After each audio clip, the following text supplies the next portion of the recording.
Hey, sweetheart.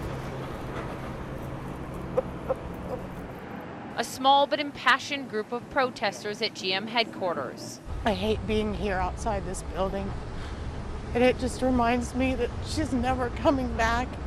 Laura Christian acknowledges her 16-year-old daughter was drinking and not wearing a seatbelt when the car she was driving crashed. But she believes the ignition switch defect caused the crash. I was supposed to have the rest of my life with her, and I'm not going to have that.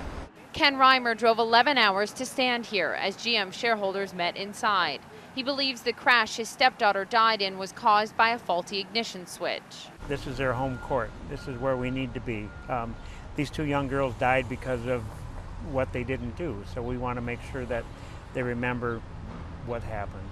The shareholder meeting took place just days after GM's internal investigation report was released, uncovering a pattern of incompetence and neglect, and showing people at GM knew about the deadly defect and did nothing about it.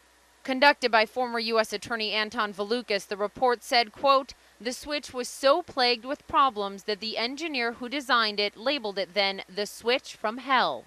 At GM's annual meeting, no shareholder asked about the recall or deaths, but CEO Mary Barra apologized again.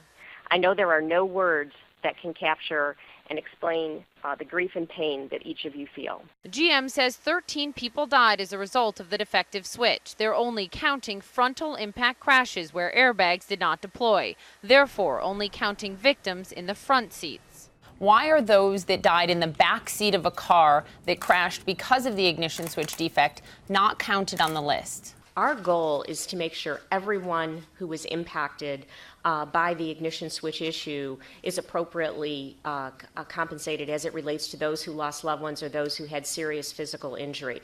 That's what we're focused on. Ken Reimer's stepdaughter, Natasha Weigel, was sitting in the back seat when she died.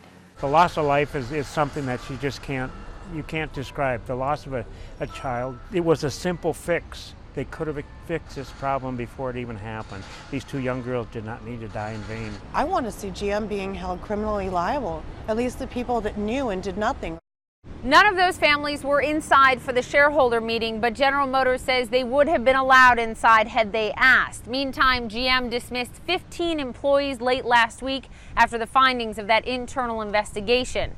We still don't know, though, how much victims will get in all of this. GM has hired victim compensation attorney Ken Feinberg, who will determine that.